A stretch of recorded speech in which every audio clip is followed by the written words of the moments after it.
안녕하십니까. 반갑습니다.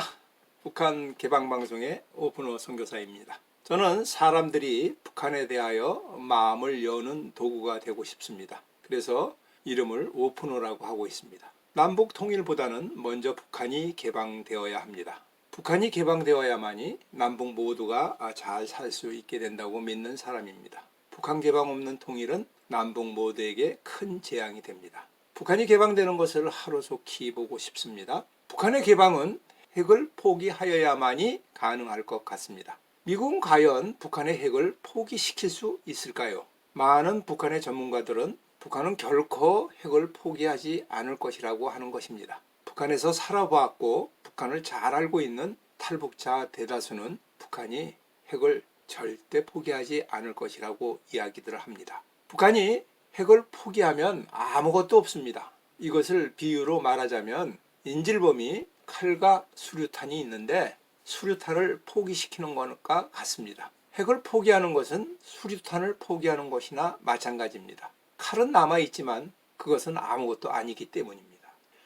김정은이가 한반도의 비핵화에 대하여는 언급을 하였지만 공식적으로 북한이 핵 포기하겠다고 한 것은 한 번도 없었습니다. 지금 정부는 북한이 핵을 포기한다고 선언하였다고 미국에 전하여 회담이 성사되었지만 결과는 하노이 회담에서 처참하게 부서졌습니다. 지금 김여정이가 문재인 정부에게 잔혹하게 공격하는 이유를 방송에서 얘기들 하고 있습니다. 김정은이가 하노이 가면서 3번이나 청와대에 전화를 해서 확인했다고 하는 것입니다. 영변 핵시설을 포기하는 것으로 미국과 회담에서 성공할 것인가에 대하여 질문했다고 합니다. 그때 문재인 정부는 회담이 성사될 것이라고 낙관한 것 같습니다. 유엔 봉사 해제 이후에 여러 가지를 준비하고 있었던 것을 보면 알 수 있습니다. 이 회담이 결렬되고 기차를 타고 3일 동안 오는 동안에 김정은이는 문재인 대통령께 엄청난 분노의 이를 갈았을 것입니다. 판문점에서 미국 대통령과 김정은이가 만날 때도 김정은이는 문재인 대통령을 배제시키려고 했다고 합니다. 지구상에서 북한이 핵 포기할 것이라고 믿는 사람들은 종북 좌파와 미국 사람뿐이 없는 것 같습니다. 북한의 규제를 계속 가하면 북한이 항복할 것인가에 대하여도 대책이 없습니다. 김정은은 코로나 사태가 일어나자 가장 먼저 중국과 국경을 차단하였습니다. 코로나가 무서워서 그렇게도 하겠지만 이것은 한편으로는 국경을 차단하여도 아무런 문제가 없다라는 것을 미국에게 보여주기 위함이라고 생각합니다. 북한은 아무리 규제하여도 버틸 수 있는 나라입니다. 북한이 아무리 봉쇄를 하여도 버틸 수 있는 경제 구조에 대하여 다음 유튜브 방송에서 말씀을 드리겠습니다. 조선시대 말기에 대원군이 세국 정책을 할 때처럼 김정은이는 한참 버틸 수 있습니다. 미국의 대응은 봉쇄하면 될 것이라는 낙담하는 데 문제가 있습니다. 미국이 북한과 관계에서 사용했던 것은 4가지의 방법입니다. 전쟁에 위협을 주거나 경제를 제재하거나 회담을 하거나 냉담하는 것이 전부였습니다. 이것은 역대 미국 대통령들이 북한에 대하여 돌아가면서 사용했던 방법 중에 하나입니다. 미국의 북한 전문가들도 북한과 할 수 있는 것은 회담뿐이 없다고 이야기들을 합니다. 그것도 코를 막고 하는 회담이라고 얘기합니다. 답답한 회담이라는 거죠. 미국은 왜 북한을 공격하지 못할까요? 에 대한 자료를 찾아보았습니다. 제일 큰 이유는 중국이나 러시아, 일본 등의 인접 국가의 용인을 받아야 하는데 문제가 있습니다. 이것은 북한의 단거리 미사일에 핵무기를 실전 배치한 지금의 주변 나라에 어떤 불똥이 튈지 모르기 때문에 용인을 받아내는 것은 불가능합니다. 두 번째 이유는 전쟁 이후에 경제적인 손실에 대하여 정치적으로 감당할 대통령이 없다라는 것입니다. 중동 국가와 전쟁을 하면 종전 후에 배상금으로 기름을 확보할 수 있습니다. 그러나 북한은 아무것도 없다라는 것입니다. 이런 정치적인 부담을 가지고 전쟁을 감행할 대통령은 없습니다.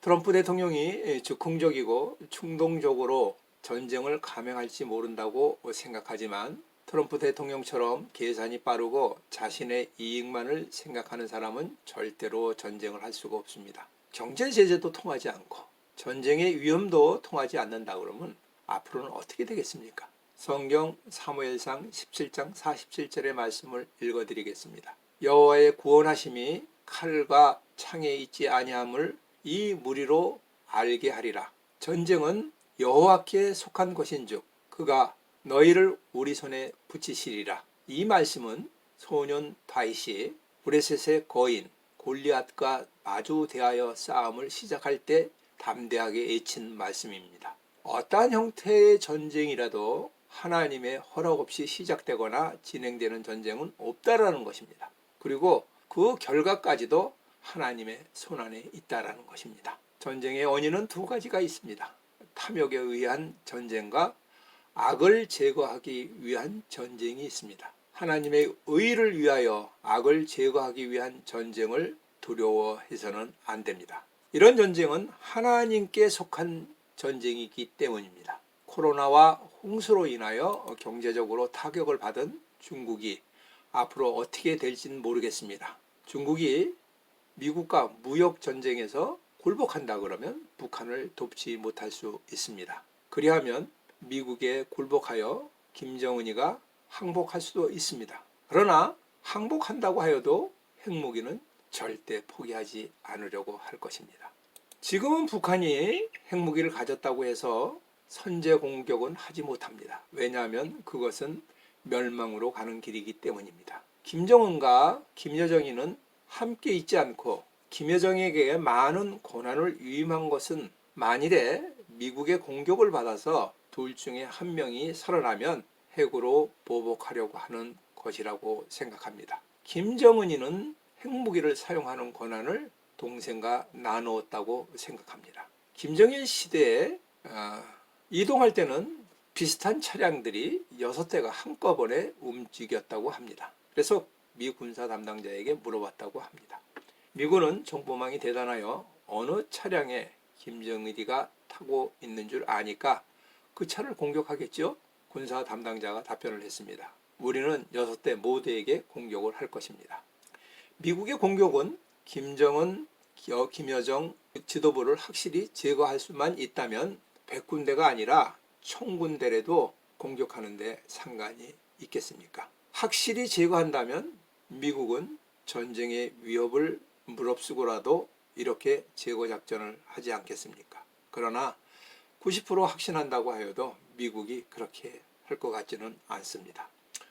전쟁은 하나님께 속해 있습니다. 북한의 핵은 미국이 제거하는 것이 아니라 하나님이 제거하실 수 있습니다. 두려움이 없는 우리의 기도만이 북한의 핵을 제거합니다. 모든 것은 하나님이 아시며 하나님의 계획 아래에 있습니다. 기도하는 많은 사람들의 손에 의하여 대한민국이 지켜지고 있다고 믿습니다. 또 코로나 사태로 북한이 개방으로 나올 수 있도록 북한이 중국이나 베트남처럼 선교사가 들어갈 수 있도록 기도합니다. 지금까지 경청하여 주신 것을 감사드립니다. 방송을 듣고 느끼신 것을 댓글로 남겨주시면 감사하겠습니다. 처음 보시는 분들은 구독 버튼을 눌러주시면 계속 이어서 보실 수 있습니다. 저는 북한이 개방될 때까지 계속 유튜브 방송을 하겠습니다. 다음 만날 때까지 안녕히 계십시오. 감사합니다. 안녕히 계세요.